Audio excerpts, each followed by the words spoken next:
Assalamualaikum warahmatullahi wabarakatuh. Salam sejahtera para hadirin dan para pendengar yang luar biasa. Hari ini di hadapan kita terbuka kesempatan untuk menjelajahi sebuah perjalanan intelektual yang mendalam dan menginspirasi. Saya merasa sangat terhormat dapat berbagi dengan Anda resensi sebuah jurnal yang tidak hanya mengunggah pikiran, tetapi juga membawa kita lebih dekat kepada pemahaman yang mendalam tentang pentingnya tata kelola melalui lensa pemikiran salah satu pemikir terkemuka zaman kita, Francis Fukuyama. Perkenalkan, saya Samsul Bahri dari Universitas Riau, Fakultas Ilmu Sosial dan Ilmu Politik, jurusan Ilmu Administrasi Publik. Pada kesempatan kali ini kita akan membahas tentang birokrasi dan governance.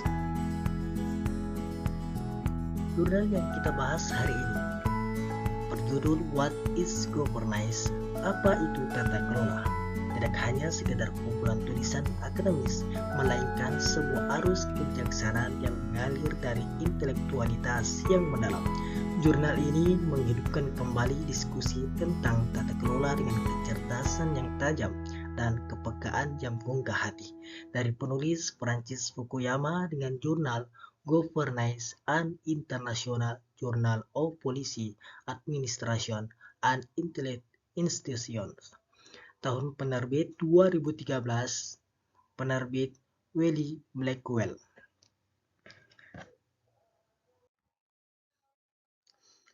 Dalam perjalanan resensi kita hari ini, mari kita berjalan melalui beberapa penting yang diungkapkan dalam jurnal ini, melalui dari sinopsis yang mengunggah pikiran hingga refleksi mendalam tentang kelebihan, kekurangan, serta saran yang bijaksana untuk menciptakan tata kelola yang lebih baik bagi masa depan yang lebih cerah.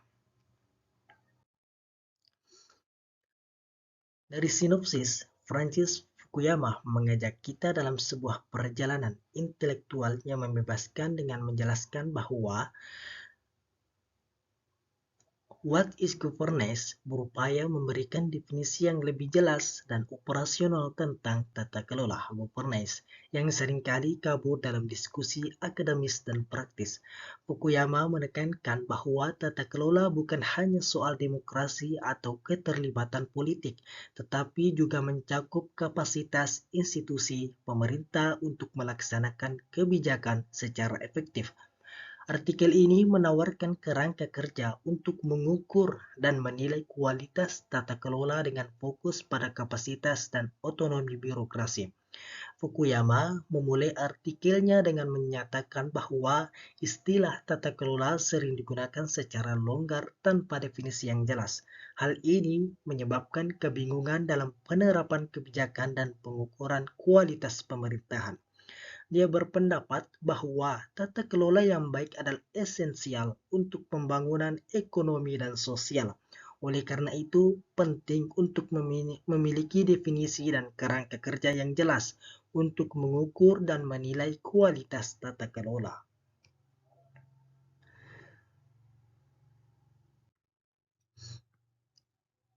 Selanjutnya, Francis Fukuyama menggunakan metode pendekatan teoritis untuk mengeksplorasi dan mendefinisikan konsep tata kelola governance. Pendekatan teoritis ini mencakup penelaahan literatur yang ada, pengembangan kerangka kerja konseptual dan analisis kritis terhadap pendekatan-pendekatan yang telah ada dalam pengukur kualitas tata kelola. Fukuyama memulai artikelnya dengan melakukan penelaahan literatur terhadap berbagai definisi dan konsep tata kelola yang telah ada. Dia mengkaji bagaimana para akademisi dan praktisi mendefinisikan tata kelola dan berbagai pendekatan digunakan untuk mengukur kualitasnya. Beberapa sumber utama menjadi acuan termasuk literatur dari bidang administrasi publik, ekonomi politik, dan studi pembangunan.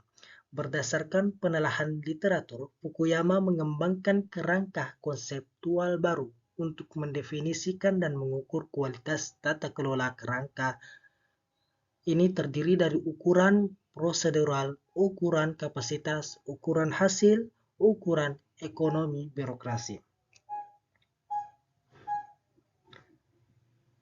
Dari sinopsis ini mengajak kita untuk melihat tata kelola sebagai sebuah cermin yang merefleksikan keadaan moral dan etika sebuah masyarakat.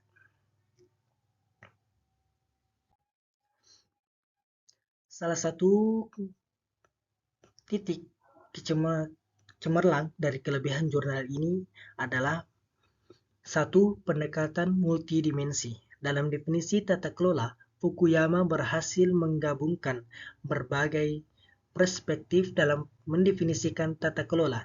Dia tidak hanya mengandalkan satu sudut pandang, tetapi menggunakan pendekatan yang komprehensif termasuk ukuran prosedural, kapasitas, hasil, dan otonomi birokrasi. Pendekatan ini memberikan pemahaman yang lebih holistik tentang apa yang dimaksud dengan tata kelola yang baik. Yang kedua, penekanan pada kapasitas institusional. Fokus utama Fukuyama pada kapasitas institusional sebagai elemen kunci tata kelola merupakan salah satu kelebihan utama dari artikel ini. Dia menyoroti pentingnya memiliki birokrasi yang profesional, efisien, dan mampu mengarahkan sumber daya secara efektif. Penekanan ini relevan terutama dalam konteks negara-negara berkembang yang sering menghadapi tantangan dalam hal kapasitas institusional. Yang ketiga, relevansi global. Ide-ide yang disajikan oleh Fukuyama dapat diterapkan pada berbagai negara dengan latar belakang politik dan ekonomi yang berbeda. Pendekatannya memberikan pandangan yang berguna, baik untuk negara maju maupun berkembang. Hal ini menjadikan artikel ini sebagai referensi penting bagi akademisi dan praktisi di seluruh dunia. Yang keempat, klarifikasi konsep. Fukuyama berhasil mengklarifikasi dan mendefinisikan tata kelola dengan lebih baik, memudahkan pengukuran dan evaluasi kualitas tata kelola dengan memberikan definisi yang lebih operasional. Artikel ini membantu mengatasi kebingungan yang sering terjadi dalam diskusi tentang tata kelola. Yang kelima, kontribusi dalam diskusi kebijakan publik. Artikel ini memberikan kontribusi penting dalam diskusi tentang kebijakan publik dan reformasi birokrasi. Fukuyama menawarkan kerangka kerja yang dapat digunakan oleh pembuat kebijakan untuk menilai dan meningkatkan kualitas tata kelola di negara mereka. Rekomendasi yang diberikan dalam artikel ini dapat membantu pemerintah untuk fokus pada peningkatan kapasitas dan otonomi birokrasi.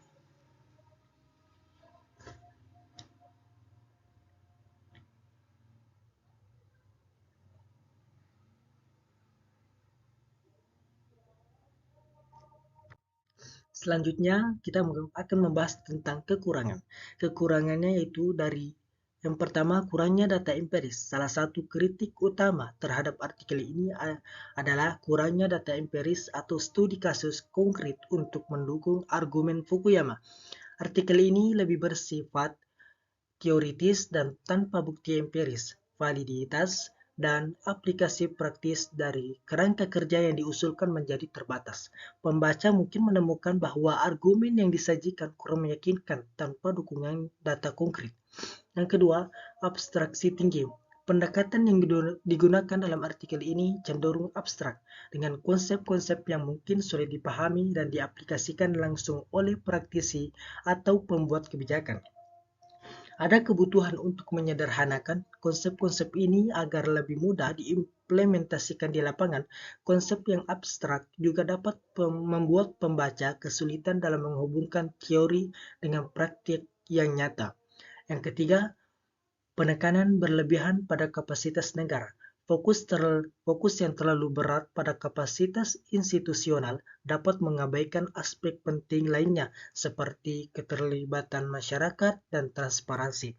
Tata kelola yang baik juga memerlukan partisipasi aktif dari masyarakat dan mekanisme akuntabilitas yang kuat. Dengan menekankan terlalu banyak pada kapasitas birokrasi, artikel ini mungkin mengesampingkan faktor-faktor lain yang juga berperan penting dalam tata kelola. Yang keempat, kurangnya diskusi tentang implementasi. Artikel ini tidak banyak membahas bagaimana kerangka kerja yang diusulkan dapat diimplementasikan secara praktis di lapangan. Ada kebutuhan untuk mengembangkan panduan yang lebih rinci tentang bagaimana menerapkan pendekatan ini dalam konteks yang berbeda. Pembaca mungkin merasa kesulitan untuk menerjemahkan teori-teori yang diusulkan ke dalam tindakan konkret. Yang kelima, potensi bias kontekstual. Pendekatan Fukuyama mungkin lebih cocok untuk konteks negara-negara maju dengan birokrasi yang sudah mapan bagi negara-negara berkembang yang memiliki tantangan unik dalam hal kapasitas dan sumber daya. Pendekatan ini mungkin kurang relevan atau memerlukan penyesuaian yang signifikan. Ada risiko bahwa kerangka kerja yang diusulkan mungkin tidak sepenuhnya sesuai untuk semua konteks nasional. Selanjutnya masuk materi saran. Saran untuk pengembangan dan implementasi tata kelola berdasarkan artikel What is Governance oleh Francis Fukuyama. Yang pertama, pengumpulan data empiris. 1. Survei nasional dan internasional mengumpulkan data dari berbagai negara mengenai kapasitas institusional, kualitas layanan publik, dan hasil kebijakan. Survei ini harus mencakup indikator diidentifikasi oleh Fukuyama seperti profesionalisme birokrasi, efektivitas administrasi, dan otonomi birokrasi. Yang kedua, studi kasus konkret. Mengembangkan studi kasus dari berbagai negara dengan tingkat pendapatan dan sistem politik yang berbeda untuk melihat bagaimana kerangka kerja Fukuyama dapat diterapkan dalam konteks dunia nyata. Yang ketiga, analisis longitudinal. Melakukan analisis longitudinal untuk mengamati perubahan dalam kualitas tata kelola dari waktu ke waktu. Tentunya memberikan wawasan tentang dinamika dan faktor-faktor yang mempengaruhi perubahan tersebut.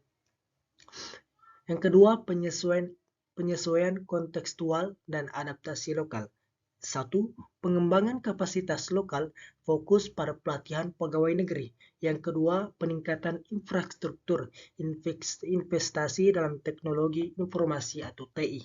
Yang ketiga, kerjasama internasional, berbagai praktik terbaik dan bantuan teknis. Selanjutnya, peningkatan kapasitas dan profesionalisme birokrasi. Yang pertama, 1. Pelatihan berkelanjutan. Memberikan pelatihan manajerial dan teknis. Yang kedua, kerjasama akademik. Kembangkan kurikulum relevan dengan universitas. Yang ketiga, sertifikasi profesional. Terapkan program sertifikasi untuk pegawai negeri. Yang keempat, penghargaan kinerja. Tentunya memberikan penghargaan untuk kinerja yang luar biasa.